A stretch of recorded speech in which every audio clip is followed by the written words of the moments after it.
നമസ്കാരം. മലയാളി വാർത്തയിലേക്ക് സ്വാഗതം. മുല്ലപ്പെരിയാറിൽ പുതിയ അണക്കെട്ട് നിർമ്മിക്കാനുള്ള നടപടികളുമായി കേരളം മുന്നോട്ട് പോകുന്നതിനിടെ സുപ്രീം കോടതിയിൽ പുതിയ ഹർജി. ഡാം സുരക്ഷിതമാണെന്ന വിധി റദ്ദാക്കണമെന്നാവശ്യപ്പെട്ട് അഭിഭാഷകൻ മാത്യു നെടുമ്പാറയാണ് ഹർജി നൽകിയത്. 2006-2014 വർഷങ്ങളിലെ വിധി റദ്ദാക്കണമെന്നും ഹർജിയിൽ ആവശ്യപ്പെടുന്നുണ്ട്.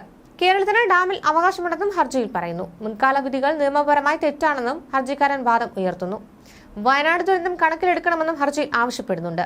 മുല്ലപ്പെരിയാർ അണക്കെട്ടിന്റെ സുരക്ഷ മുൻനിർത്തി അവിടെ പുതിയ അണക്കെട്ട് നിർമ്മിക്കണമെന്നാണ് കേരളത്തിന്റെ നിലപാട്. എന്നാൽ മുല്ലപ്പെരിയാർ അണക്കെട്ട് ഇപ്പോൾ സുരക്ഷിതമാണെന്നാണ് തമിഴ്നാട് സർക്കാർ അവകാശവാദം ഉയർത്തുന്നത്. മുല്ലപ്പെരിയാർ പാട്ടക്കരാറിന്റെ സാധുത പരിശോധിക്കാനുള്ള സുപ്രീം കോടതി തീരുമാനവും കേരളത്തിന് പിടിവള്ളിയായിട്ടുണ്ട്. ഇരു സംസ്ഥാനങ്ങൾ തമ്മിൽ പതിറ്റാണ്ടുകളെ നിലനിൽക്കുന്ന തർക്കത്തിന്റെ ഭാഗമായി തമിഴ്നാട് സമർപ്പിച്ച ഹർജിയിലാണ് കേരളത്തിന് അനുകൂലമായ നടപടി. അണക്കെട്ടിന്റെ സുരക്ഷ, കരാറിന്റെ സാധുത എന്നിവയ്ക്ക് ചൂടേറിയ ചർച്ചയാകുമ്പോഴും കേരളം മുൻകൈയെടുത്ത് സുപ്രീം കോടതിയെ സമീപിച്ചിരുന്നില്ല.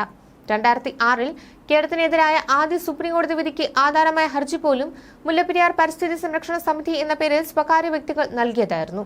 വിധി തമിഴ്നാടിന് അനുകൂലമായെങ്കിലും നടപ്പായില്ല. 2006 മാർച്ചിൽ കേരളം ഡാം സുരക്ഷാ നിയമ ഭേദഗതി ചെയ്തത് സുപ്രീം കോടതി വിധി മറികടക്കാനാണെന്ന വാദവുമായി തമിഴ്നാട് വീണ്ടും സുപ്രീം കോടതിയെ സമീപിച്ചു. ഈ കേസ് തീർപ്പാക്കി 2014 മെയ് 7-ന് സുപ്രീം കോടതി ചീഫ് ജസ്റ്റിസ് R.M. ലോഥ അധ്യക്ഷനായ 5-അംഗ ഭരണഘടനാ ബെഞ്ച് പുറപ്പെടുവിച്ച വിധിയും കേരളത്തിന് എതിരായിരുന്നു. എന്നിട്ടും കേരളം പുനഃപരിശോധനാ ഹർജിയിലൂടെ സാധ്യത പോലും പരിശോധിച്ചില്ല. അതിനിടെയാണ് തമിഴ്നാട് നൽകിയ OS 4/2014 എന്ന മറ്റൊരു ഹർജിയിൽ കേരളത്തിന് പ്രതീക്ഷ നൽകുന്ന തീരുമാനമുണ്ടായത്.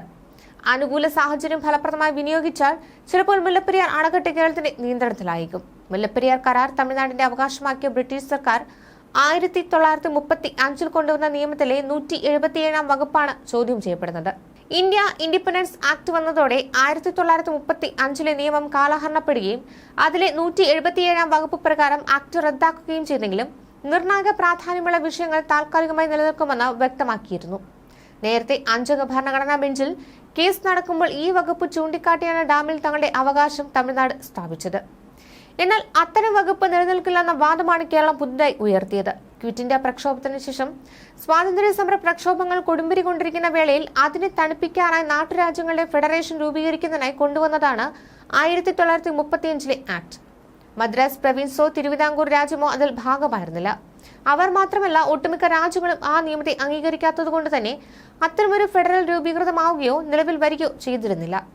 ആ സാഹചര്യത്തിൽ ആ നിയമത്തിലെ 177-ാം വകുപ്പ് നിലനിൽക്കില്ല എന്നാണ് കേരളം ഇപ്പോൾ സുപ്രീം കോടതിയിൽ ചൂണ്ടിക്കാട്ടിയിരിക്കുന്നത്. അതുകൊണ്ട് തന്നെ അന്ന് തിരുവിതാംകൂർ ദിവാനും ബ്രിട്ടീഷ് ഇന്ത്യ ഗവൺമെന്റിന് വേണ്ടി സെക്രട്ടറി ഓഫ് സ്റ്റേറ്റും തമ്മിൽ ഏർപ്പെട്ട കരാർ പ്രകാരം ഇതിന്റെ അവകാശം കേന്ദ്ര സർക്കാരിൽ നിക്ഷിപ്തമാണെന്നാണ് കേരളം പുതിയ സ്യൂട്ടിൽ ചൂണ്ടിക്കാട്ടിയിരിക്കുന്നത്. നേരത്തെ കേസ് നടന്നിരുന്ന സമയത്ത് ഇക്കാര്യം ചൂണ്ടിക്കാട്ടാത്തത് ഇതുമായി ബന്ധപ്പെട്ട ചരിത്രപരമായ അജ്ഞതയാണെന്നും വിശദീകരിച്ചു. ന്യൂസ് ഡെസ്ക് മലയാളി വാർത്ത.